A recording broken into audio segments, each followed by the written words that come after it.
ചെറിയ ഡിസപ്പോയിൻറ്റഡ് ആണ്. ഞങ്ങളുടെ ഒരു ഇതിൽ ജെറിക്കോ പ്രയർ ചെല്ലണതിൻ്റെ ഇടയിൽ മഴ പെയ്യണു, അങ്ങനത്തെ നമ്മുടെ ആഗ്രഹങ്ങൾ അതൊക്കെ. എവിടെ പോവുകയാണെങ്കിലും നമ്മൾ ഈ ഒരു പാട്ട് പാടിയിട്ട് പോകാനായിട്ട് തുടങ്ങി. അങ്ങനെയാണ് ഇതിൻ്റെ ഒരു തുടക്കം. ഇട്ട സസ്യം മഴയില്ലാതെ കെട്ടുപോകുന്നേ. അവിടെ നോക്കുമ്പോൾ പുലർച്ചെ രാവിലെ ഒരു 5 മണി നേരത്ത് വെയിലും ഇല്ല മഴയും ഇല്ല. ആ സമയത്ത് കോടയൊക്കെ പിടിച്ച് നടക്കാൻ എല്ലാവരും ഇങ്ങനെ നോക്കും, എന്ത് പിള്ളേർ കാണിക്കണം എന്നുള്ള രീതിയിൽ. താമസ സൗകര്യത്തിനാണെങ്കിലും എഡ്യൂക്കേഷനാണെങ്കിലും എൻ്റെ ഫാമിലിക്കാണെങ്കിലും അങ്ങനെ ഓരോ കുഞ്ഞു കാര്യത്തിന്, എൻ്റെ ആരോഗ്യത്തിന്, അങ്ങനെ എല്ലാത്തിനും ഭയങ്കര ഗ്രേറ്റ്ഫുള്ളാണ്. കാരണം വേറൊരു സ്ഥലത്ത് വേറെ പലർക്കും കിട്ടാത്ത, പലരും സ്വപ്നം കാണുന്ന ഒരു ലൈഫാണ് ഞാൻ ഇന്ന് ജീവിച്ചുകൊണ്ടിരിക്കുന്നത്. എനിക്ക് ഞങ്ങളുടെ അതേ പ്രായമുള്ള അല്ലെങ്കിൽ ഇത് കേൾക്കുന്നവരോടൊക്കെ പറയാനുള്ളത്, കർത്താവിൽ നമ്മൾ അന്ധമായിട്ട് വിശ്വസിക്കുക. കർത്താവ് നമ്മളെ നയിക്കും എന്നുള്ളതിൻ്റെ വളരെ വലിയൊരു ഉറപ്പാണ് ഈ ദിവസങ്ങളിൽ ഉണ്ടായത്.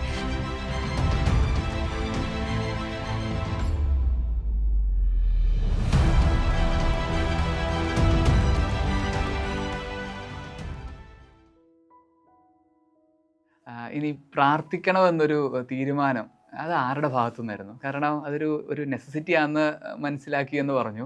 നമുക്കെന്നാൽ പ്രാർത്ഥിച്ചേക്കാം. അപ്പോൾ ഒരു ഡിസിഷൻ ആരെങ്കിലും ഒരാൾ മുന്നിൽ നിന്ന് പറയണമല്ലോ, നമുക്കെന്നാൽ പ്രാർത്ഥിക്കാം. അങ്ങനെ പറഞ്ഞ അത് ആരുടെ ഭാഗത്തു നിന്നാണ് വന്നതെന്ന് ആരെങ്കിലും ഒന്ന്? Praise God. ഞങ്ങൾ ജെറിക്കോ പ്രയർ ചൊല്ലി പ്രാർത്ഥിക്കണം എന്നുള്ളൊരു ഇത് വന്നതെന്ന് പറഞ്ഞാൽ, ഞങ്ങളുടെ കോളേജിൽ നിന്ന് തന്നെ കഴിഞ്ഞ കൊല്ലം ഇതുപോലെ മിഷന് പോയപ്പോൾ അവരുടെ എക്സ്പീരിയൻസ് അവർ ഷെയർ ചെയ്തിരുന്നു. നമ്മൾ ഉച്ചയ്ക്ക് ഇങ്ങനെ ഇരുന്ന് പറയുമ്പോൾ പറഞ്ഞിരുന്നതാണ്, ഇങ്ങനെ ഞങ്ങൾ ജെറിക്കോ പ്രയർ ചൊല്ലി പ്രാർത്ഥിച്ചപ്പോൾ അവിടെ മഴ പെയ്തു എന്നുള്ളത്. അങ്ങനെ അത് കേട്ടപ്പോൾ ഞങ്ങളിങ്ങനെ ജെറിക്കോ പ്രയർ ചൊല്ലി പ്രാർത്ഥിച്ചാലോ എന്നുള്ളൊരു സംഭവം ഞങ്ങൾക്ക് അവിടെ കിട്ടി. അത് കഴിഞ്ഞിട്ടാണ് ഞങ്ങളിങ്ങനെ ഈശോനെ പാട്ട് പാടി പ്രേസ് ചെയ്തുകൊണ്ടിരിക്കുകയായിരുന്നു. ആ ടൈമിൽ ഞങ്ങളുടെ കൂട്ടത്തിലുള്ള റിയ ഇങ്ങനെ പറയാണ്, അന്ന് രാവിലെ ഗ്രാമത്തിൽ പോയപ്പോൾ സിസ്റ്റർ അവിടെ ഒരു പാട്ട് പാടുണ്ടായിരുന്നു. അതൊരു മഴയുടെ പാട്ടാണ്, അത് പാടിക്കൊണ്ടിരിക്കുകയായിരുന്നു. അപ്പോൾ റിയ ചോദിക്കുകയാണ് സിസ്റ്ററിനോട്, എന്താണ് ഈ പാട്ടിൻ്റെ പ്രാധാന്യം, എന്താണ് ഇങ്ങനെ പാടുന്നതിനെ പറ്റി ചോദിച്ചപ്പോൾ സിസ്റ്റർ പറഞ്ഞു കൊടുത്തു, ഇത് പാടി കഴിയുമ്പോൾ ഒരു കൂളിംഗ് അവിടെ ഫീൽ ചെയ്യും, മഴ പെയ്യും എന്നുള്ളത് ഷെയർ ചെയ്യുകയാണ് അവിടെ. അപ്പോൾ റിയ അന്ന് ഉച്ചയ്ക്ക് നമ്മളവിടെ എല്ലാവരും കൂടി ഇരിക്കുന്ന സമയത്ത്, ഈശോനെ പാട്ട് പാടി പ്രേസ് ചെയ്തുകൊണ്ടിരിക്കുന്ന സമയത്ത് പെട്ടെന്ന് റിയ അത് പറയാണ്, ഇങ്ങനെ എനിക്ക് സിസ്റ്റർ ഒരു പാട്ട് പറഞ്ഞു തന്നു, ഈ പാട്ട് പാടി കഴിയുമ്പോൾ അവിടെ ഒരു കൂളിംഗ് ഫീൽ ചെയ്യാണ് എന്നുള്ളത് പറഞ്ഞുതരാം. അപ്പോൾ ഞങ്ങൾ അവിടെ തീരുമാനിച്ചു, എന്നാൽ നമുക്ക് അവിടെ അത്രയും ചൂടാണല്ലോ, അപ്പോൾ അവിടെ ഒരു നീഡുള്ളതുകൊണ്ട് നമുക്കിങ്ങനെ പാട്ട് പാടി ഈശോനെ പ്രേസ് ചെയ്തിട്ട് നമുക്ക് ഇവിടെ ഇങ്ങനെ മഴ പെയ്ച്ചാലോ എന്നുള്ളൊരു സംഭവം വരാണ്. അങ്ങനെ ഞങ്ങൾ പിന്നെ ഓരോ ദിവസവും രാവിലെ പള്ളിയിൽ പോകുമ്പോഴാണെങ്കിലും ഏതൊരു ഗ്രാമത്തിലേക്ക് പോകുമ്പോഴാണെങ്കിലും എവിടെ പോവുകയാണെങ്കിലും നമ്മൾ ഈ ഒരു പാട്ട് പാടിയിട്ട് പോകാനായിട്ട് തുടങ്ങി. അങ്ങനെയാണ് ഇതിൻ്റെ ഒരു തുടക്കം. ഓക്കെ. അപ്പം പാട്ട് ഭയങ്കര അല്ലേ, അത് നിങ്ങൾ എനിക്ക് തോന്നുന്നു ആ കമൻസിൽ തന്നെ ആരാണ്ടൊക്കെ പാട്ടിൻ്റെ ലിറിക്സ് ചോദിച്ചു, നിങ്ങളതിൽ എഴുതിയിട്ടൊക്കെ ഉണ്ടായിരുന്നു. ഓക്കെ, അപ്പോൾ റിയായും സിസ്റ്ററും എല്ലാവരും കൂടി ആ പാട്ട് ഒന്നുകൂടെ ഒന്ന് പാടുവാണ്. ഞങ്ങൾ പ്രേക്ഷകർക്ക് വളരെ സന്തോഷമാണ്. വരിക വർഷക്കുറവ് തീർക്കാൻ വരിക നാഥനെ, മാറി തരിക ജീവനെ, മാറി തരിക ജീവനെ. ഇട്ട സസ്യം മഴയില്ലാതെ കെട്ടുപോകുന്നേ, കഷ്ടം വളരെയാകുന്നേ, കഷ്ടം വളരെയാകുന്നേ. ധരണിയേറെ ഉഷ്ണത്താലെ ഉണങ്ങിപ്പോകുന്നേ, ദാരിദ്ര്യം വളരെയാകുന്നേ, ദാരിദ്ര്യം വളരെയാകുന്നേ. കരുണയോടെ തക്ക മഴ നീ തരിക യേശുവേ, നരലോകപാലക, നരലോകപാലക. വരിക വർഷക്കുറവ് തീർക്കാൻ വരിക നാഥനെ, മാറി തരിക ജീവനെ, മാറി തരിക ജീവനെ. Okay, praise God. അപ്പോൾ ഈ പ്രൈസ് ആൻഡ് വർഷിപ്പ് ചെയ്തു എന്ന് പറഞ്ഞല്ലേ, എനിക്ക് തോന്നുന്നു ഈ പാട്ടൊക്കെ പാടി അതിന് ശേഷം നിങ്ങൾ പള്ളിയിലിരുന്ന് പ്രാർത്ഥിക്കുന്നതായിട്ടൊക്കെ ആ വീഡിയോയിൽ കാണുന്നുണ്ട്. ശരിക്കും പ്രൈസ് ആൻഡ് വർഷിപ്പിൻ്റെ സമയത്ത് എന്താ നടന്നത്? കാരണം നമ്മളിങ്ങനെ, എനിക്ക് തോന്നുന്നു പ്രേക്ഷകരൊക്കെ ആണെങ്കിലുമേ പ്രൈസ് ആൻഡ് വർഷിപ്പ് നമ്മൾ പറയുന്നുണ്ട്, സ്തുതിപ്പെന്ന് പറയുന്നുണ്ട്. അതിൻ്റെ അപ്പുറത്തേക്ക് അത് പേഴ്സണലി അനുഭവിച്ചവരൊക്കെ വളരെ കുറവായിരിക്കുമല്ലോ, ആരും തന്നെ അങ്ങനെ ഉണ്ടാവില്ല. അപ്പോൾ ഈ പ്രൈസ് ആൻഡ് വർഷിപ്പിൻ്റെ സമയത്ത് എന്താ സംഭവിച്ചതെന്നൊന്ന് ഞങ്ങളോട് പറയാമോ? ഞങ്ങളുടെ മിഷൻ ജേണിയിലെ ഏറ്റവും one of the best moment ആയിരുന്നു ആ പ്രൈസ് ആൻഡ് വർഷിപ്പ്. കാരണം ഞങ്ങൾ ജെറിക്കോ പ്രയർ കഴിഞ്ഞിട്ട് പള്ളിയുടെ നടുവിൽ മുട്ടുത്തി അഴിഞ്ഞ് ആൾത്താര വരെ പോകാമെന്ന് നമ്മൾ പറഞ്ഞായിരുന്നു. അപ്പോൾ അവിടം വരെ പോയി നമ്മൾ പ്രാർത്ഥിച്ചു.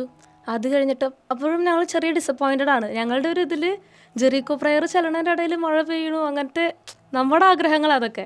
എന്നിട്ട് അപ്പോൾ ചെറിയൊരു ഡിസപ്പോയിൻമെൻറ്റ് നമ്മുടെ ഉള്ളിലുണ്ട്.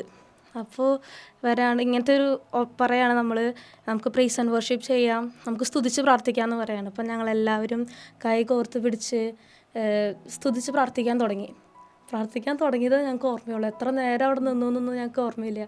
കാരണം അത്രയും ഇൻറ്റൻസ് ആയിട്ട് ഹോളി സ്പിരിറ്റിനെ നമുക്ക് ഫീൽ ചെയ്യാൻ പറ്റിയൊരു സമയമായിരുന്നു. എല്ലാവരും ഭാഷാപരമുള്ളവരൊക്കെ ഭാഷാപരത്തിൽ സ്തുതിച്ച് പ്രാർത്ഥിക്കുക, ഒരുപാട് പേര് കണ്ണീരോട് സ്തുതിച്ച് പ്രാർത്ഥിക്കാൻ എല്ലാവരും ആ വർഷിപ്പ് കഴിഞ്ഞപ്പോൾ പറഞ്ഞു ഞങ്ങളുടെ ജീവിതത്തിലെ ഏറ്റവും ബെസ്റ്റ് പ്രൈസ് ആൻഡ് വർഷിപ്പ് ആയിരുന്നു അന്നത്തേന്ന് പറഞ്ഞു. ഇതൊക്കെ കഴിഞ്ഞ് ഞങ്ങൾ തിരിച്ചെത്തിയപ്പോൾ ഞങ്ങളുടെ കൂടെ ഉണ്ടായിരുന്ന പ്രവീണ ചേച്ചി ആളൊരു വിഷൻ കണ്ട കാര്യം പറയാണ്. ആ വിഷനിൽ ഞങ്ങൾ മുട്ടുകുത്തി അഴഞ്ഞു വരുമ്പോൾ ഒരു അമ്മ ഇരിക്കുന്നുണ്ടായിരുന്നു പള്ളിയുടെ ഉള്ളിൽ. പക്ഷെ ആ അമ്മയ്ക്ക് പകരം ഒരു കൊച്ചിനെ കാണണേ. ഈ കൊച്ചെന്ന് പറഞ്ഞാൽ വളരെ ഡേർട്ടി ആയിട്ട് ആരും നോക്കാനില്ലാണ്ട് ഭയങ്കര ഒരു നിസ്സഹായാവസ്ഥയിലാണ് ആ കൊച്ചിരിക്കണേ. ഇങ്ങനെ വെള്ളമില്ലാണ്ട് തൊണ്ടയൊക്കെ ഒട്ടി അങ്ങനത്തെ ഒരു അവസ്ഥയിലത്തെ ഒരു കുട്ടീനെ കാണാണ് ഈ പ്രവീണ ചേച്ചിയുടെ വിഷനിൽ. പിന്നെ കാണുന്നത് ഈശോ സ്വർഗത്തിൽ നിന്ന് ഭയങ്കര ചിരിച്ചിരിക്കുകയാണ്. ഭയങ്കര ചിരി എന്ന് പറഞ്ഞാൽ അത്രയും അടിപൊളിയായിട്ട് ചിരിക്കുകയാണ്. ചിരിച്ചിട്ട് ഈ വിരൽത്തുമ്പ് ഇങ്ങനെ നീട്ടിയിട്ട് ഇങ്ങനെ വെള്ളം ഇങ്ങനെ ഇറ്റിട്ടായിട്ട് ആ കൊച്ചിൻ്റെ തലകോടെ ഇങ്ങനെ ഒഴിക്കുകയാണ്. അപ്പോൾ ആ കൊച്ച് ഫുള്ളി ഇങ്ങനെ കുളിച്ച് ഫ്രഷ് ആവണ ഒരു വിഷനാണ് കണ്ടത്. ആ കൊച്ചിൻ്റെ ദാഹം ശമിച്ചു, അങ്ങനത്തെ ഒരു വിഷൻ. അപ്പോൾ ആൾ ഇൻ്റർപ്രറ്റ് ചെയ്തത് അത് എവിടെയോ നമ്മൾ പ്രാർത്ഥിച്ചതിൻ്റെ ഒരു ഫലം വേറെ ഏതോ സ്ഥലത്ത് മഴ പെയ്തു എന്നുള്ളതാണ്. പക്ഷെ ഞാൻ ഞങ്ങൾ കുറേ ഗ്രാമത്തേക്ക് പോയി ഞങ്ങൾ. അപ്പോൾ അവിടെയൊക്കെ കണ്ടത് കുറേ പിള്ളേർ, കുഞ്ഞു പിള്ളേരാണ്. പക്ഷേ ഈ ഗ്രാമത്തിലൊക്കെ ഹോളി മാസോ അല്ലെങ്കിൽ അങ്ങനത്തെ ഒരു സാഹചര്യം അവർക്കില്ല, അതിനുള്ള അവസരം അവർക്കില്ല. നമ്മുടെ ഇവിടെ നമുക്ക് എപ്പോൾ വേണമെങ്കിലും ഇപ്പോൾ കുർബാന കിട്ടിയില്ലെങ്കിൽ നമുക്ക് വേറെ ഒരു പള്ളിയിൽ ആ ഒരു ഒരു ഉച്ചതിരിഞ്ഞിട്ടായാലും കുർബാനയൊക്കെ നമുക്ക് കൂടാൻ പറ്റും. പക്ഷെ അവിടെ അതില്ല, ആ ഒരു സാഹചര്യം അവർക്കില്ല. ഈശോനെ പറ്റി അവർക്ക് അറിയില്ല. ഭയങ്കര സ്നേഹമുള്ള പിള്ളേരാണ്. എന്നുവെച്ചാൽ നമ്മളെ കണ്ടിട്ട് ഒരു ദിവസത്തെ പോലും പരിചയമില്ല അവർക്ക്. പക്ഷെ നമ്മളുടെ അടുത്തേക്ക് വരാ, ഉമ്മ തരാ, കെട്ടിപ്പിടിക്കുക, അവിടെ പൂ പൊട്ടിച്ച് നമ്മുടെ തലയിൽ വെച്ച് തരാം. അങ്ങനെ ഭയങ്കര സ്നേഹമുള്ള പിള്ളേർ. അപ്പോൾ ഇവരൊക്കെ ഈശോനെ പറ്റി അറിഞ്ഞവർ എത്ര അധികം സ്നേഹിക്കും ഈശോനെ. അപ്പോൾ എനിക്ക് തോന്നണത് ആ കുഞ്ഞുമക്കളുടെയൊക്കെ മേൽ ഈശോ പെയ്യിപ്പിച്ചൊരു സ്പിരിച്വൽ റെയിനായിരിക്കും അത്. അങ്ങനത്തെ ഒരു വിഷനായിരിക്കും ആൾ കണ്ടതാണ് തോന്നുന്നത്. ഏറ്റവും ബെസ്റ്റായിരുന്നു ആ praise and worship. Praise God. നിങ്ങൾ ആ വീഡിയോയിലൊക്കെ ആണെങ്കിലും കുടയൊക്കെ പിടിച്ചോണ്ട് പോകുന്നതായിട്ട് കാണുന്നുണ്ടേ. പക്ഷേങ്കിൽ എനിക്ക് തോന്നുന്നു ആ ദിവസങ്ങൾ അതിന് മുൻപൊക്കെ നിങ്ങൾ വില്ലേജേഴ്സിനോടൊക്കെ പറഞ്ഞെന്ന് തോന്നുന്നു, മഴ പെയ്യും, നിങ്ങൾ കുടയെടുക്കുക ചേട്ടാ ചേച്ചി എന്നൊക്കെ പറഞ്ഞു എന്നൊക്കെ ഇങ്ങനെ കേട്ടു. അപ്പോൾ എന്തായിരുന്നു ആൾക്കാരുടെ റെസ്പോൺസ്? അതായത് നിങ്ങളിങ്ങനെ കുടയെടുക്കാൻ എന്നൊക്കെ പറയുകയൊക്കെ ചെയ്തപ്പോഴേ ആൾക്കാരെന്ത് പറഞ്ഞു നിങ്ങളോട്? നമ്മളിങ്ങനെ പറയും, നമ്മളിങ്ങനെ നടന്നിട്ടാ പള്ളിക്ക് പോവുക. കുർബാനയ്ക്ക് നടന്നിട്ട് ഒരു 10 മിനിറ്റ് ഉണ്ട്. അപ്പോൾ നമ്മളിങ്ങനെ പോകുമ്പോൾ ഒക്കെ ഇവരിങ്ങനെ വഴിയിൽ ആൾക്കാർ ഇരിക്കുന്നുണ്ടാവും. ഒരു മാർക്കറ്റ് പോലത്തെ സ്ഥലമൊക്കെ ഉണ്ടായിരുന്നു.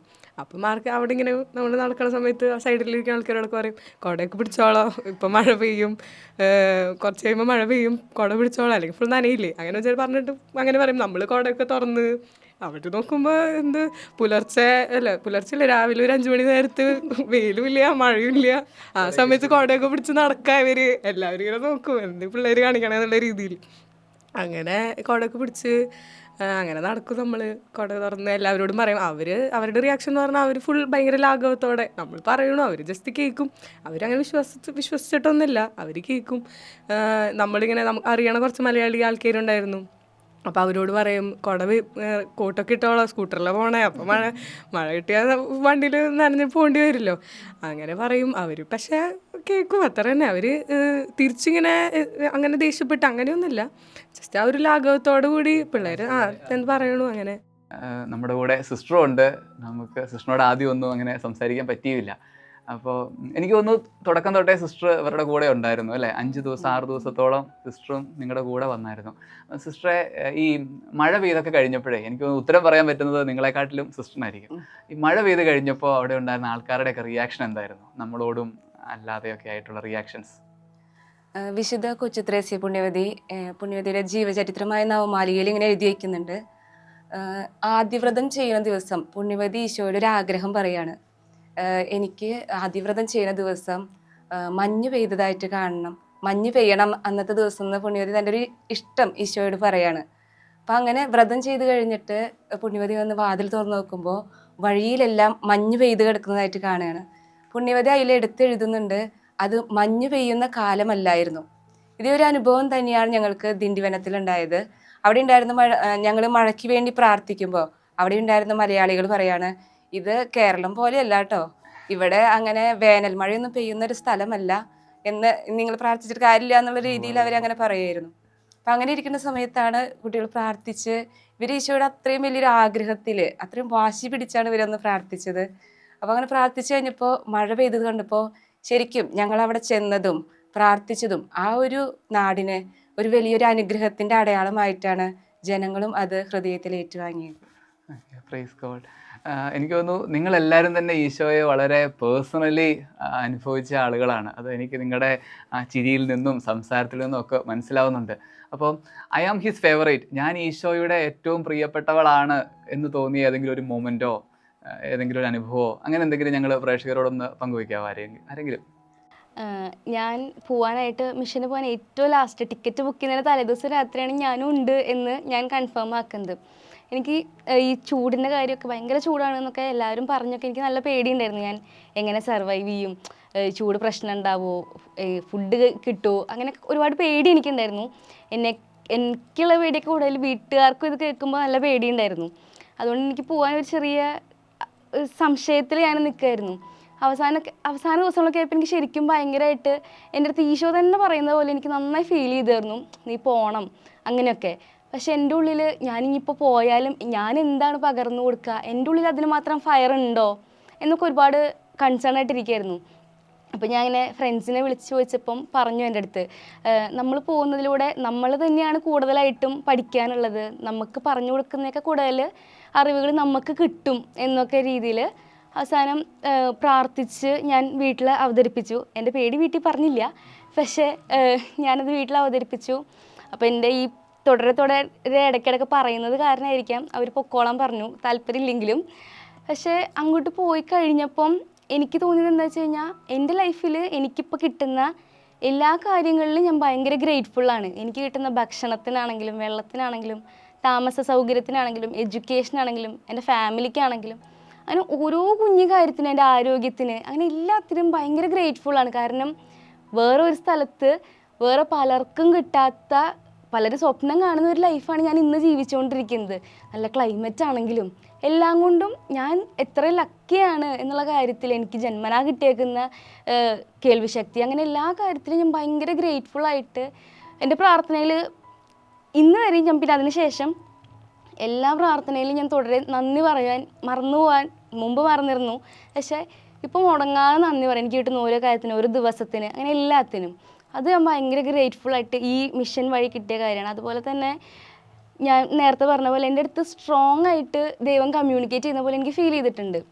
ഇപ്പോഴും എൻ്റെ കൂടെ ദൈവം ഉണ്ട്, അല്ലെങ്കിൽ ഞാൻ പറയുന്ന ഏതൊരു കാര്യവും കേൾക്കാനായിട്ട് അതിന് റെസ്പോണ്ട് ചെയ്യുന്ന തരത്തിൽ ഒരു ലിവിങ് ഗോഡ് എൻ്റെ കൂടെ ഉണ്ട്, എന്നെ കേൾക്കാൻ വേണ്ടി ഇങ്ങനെ ഇരിക്കുകയാണ് എന്നുള്ളൊരു കാര്യം എനിക്ക് അത്രയ്ക്ക് ഉറപ്പായിട്ട് ഇപ്പോൾ ഫീൽ ചെയ്യാൻ പറ്റുന്നുണ്ട്. കേൾക്കുന്നു വിശ്വസിക്കുന്നതിനപ്പുറത്തേക്ക് ഞാനത് അനുഭവിക്കുന്നുണ്ട്. Praise God. എനിക്ക് തോന്നുന്നു നിങ്ങളെല്ലാവരും കോളേജിൽ പഠിക്കുന്നവരാണല്ലോ. അപ്പോൾ നിങ്ങളുടെ തന്നെ ഏജിലുള്ളവരുണ്ട്, ഇപ്പം ജോലിയിലേക്കൊക്കെ കടന്നവരുണ്ട്, ഒരു ഡിസൺമെൻറ്റ് പ്രോസസ്സിലൂടെ പോകുന്നവരുണ്ട്. അപ്പോൾ നിങ്ങൾ വളരെ എനിക്ക് തോന്നുന്നു ഈശോയുടെ വളരെ ഫേവറേറ്റ് ആയിട്ടുള്ള ആൾക്കാരായിരിക്കും നിങ്ങൾ. അതെ. അപ്പോൾ ചിലർ എനിക്ക് തോന്നുന്നു നമ്മുടെ ഈ സൊസൈറ്റിയിലെ അത്ര ഓറിയൻറ്റഡ് അല്ലാത്ത, അത്ര വിശ്വാസത്തിലൊന്നും അത്ര ഡെപ്ത് ഇല്ലാത്ത, ഒരു നല്ല ട്രാക്കിൽ പോവാത്ത ഒരു കൂട്ടം ആളുകളും തീർച്ചയായിട്ടും ഉണ്ട്. നമ്മൾ അവർക്ക് വേണ്ടി പ്രാർത്ഥിക്കുന്നുമുണ്ട്. അവരോടായിട്ട് നിങ്ങൾക്ക് എന്താ പറയാനുള്ളത്? കാരണം നിങ്ങൾ ഈശോയെ വളരെ വളരെ അടുത്ത് അനുഭവിച്ചു.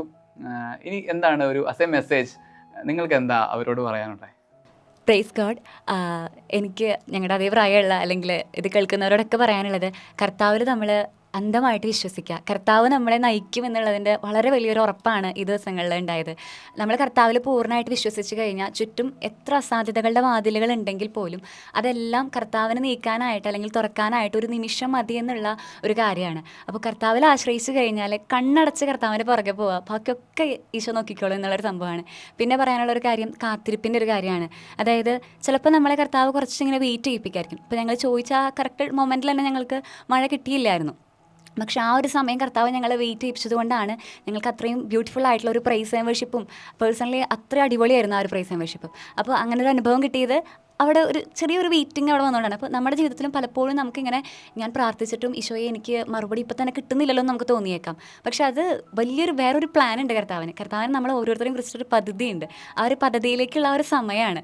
അപ്പം കർത്താവിൽ അന്ധമായി വിശ്വസിക്കുക, കാത്തിരിപ്പ് നമുക്ക് തരുന്നുണ്ടെങ്കിൽ ഉറപ്പിച്ചോ അത് വളരെ അടിപൊളിയായിട്ടുള്ള ഒരു അത്ഭുതത്തിൽ ചെന്ന് അവസാനിക്കാനുള്ളതാണ്. Praise God.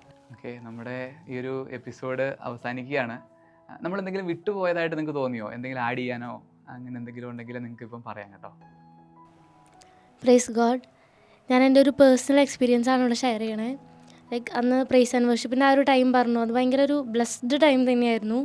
ആ ഒരു ടൈമിൽ പ്രൈസ് ആൻഡ് വർഷിപ്പ് ചെയ്ത് ഞങ്ങളിങ്ങനെ പോകുന്ന ടൈമിൽ എന്നോട് എൻ്റെ കൂട്ടത്തിലുള്ള ഒരു കുട്ടി ഇങ്ങനെ വന്നിട്ട് എന്നോട് പറയാണ്, ഈശോ ചേച്ചിയോട് പറയുന്നുണ്ട്, ഈശോ ചേച്ചിയുടെ പ്രാർത്ഥനയൊക്കെ കേൾക്കുന്നുണ്ട്, ഈശോ ഇങ്ങനെ തിരിച്ചു വരാനുള്ള ഒരു അവസരം ചേച്ചിക്ക് തരുവാണ് എന്ന് പറയാം.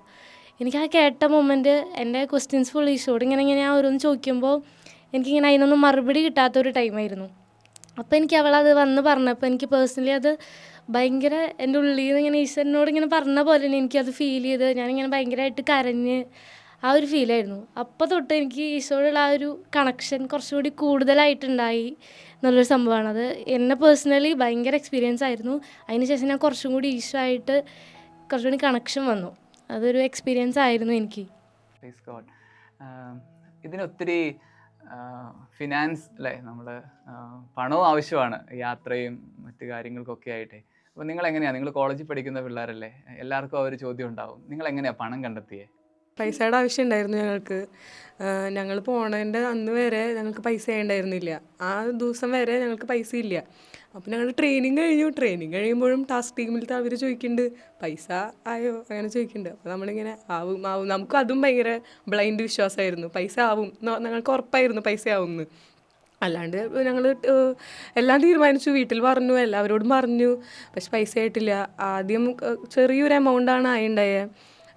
പക്ഷെ എന്നിട്ട് ഞാൻ എൻ്റെ പേഴ്സണൽ എക്സ്പീരിയൻസ്, എല്ലാവരും ഫിനാൻസ് ചോദിക്കണമായിരുന്നു ആൾക്കാരോട്, കാരണം നമുക്ക് എല്ലാം പൈസ നമ്മുടെ കയ്യിൽ നിന്ന് എടുക്കാനില്ലാത്തതുകൊണ്ട് ചോദിക്കണമായിരുന്നു പൈസ. അപ്പോൾ ഞാനിങ്ങനെ ഇടയ്ക്ക് എൻ്റെ ഫ്രണ്ടിനോട് പറയും, എനിക്ക് ചോദിക്കാൻ പറ്റണില്ലേടി, എനിക്കെന്തോ ചോദിക്കാൻ വരുന്നില്ല, എങ്ങനെ ചോദിക്കണ്ടേന്ന് മനസ്സിലാവണില്ല, ആൾക്കാർക്ക് ചോദിച്ച് ഇഷ്ടപ്പെടുമോ അറിയണില്ല. ഞാനിങ്ങനെ ഇടയ്ക്കിടയ്ക്ക് ഇങ്ങനെ പറയും എനിക്ക് പറ്റണില്ല പറയും, എങ്ങനെ ചോദിക്കണ്ടേ. അപ്പോൾ പുള്ളി പറയും നിങ്ങൾക്ക് പറ്റും എന്ന് പറഞ്ഞിട്ട് ഞാൻ ചോദിച്ചാൽ എല്ലാവരും, ഒരാൾ പോലും എനിക്ക് പൈസ തരാണ്ടിരുന്നിട്ടില്ല. അത് ഞങ്ങൾക്ക് ഭയങ്കര അനുഭവമായിരുന്നു.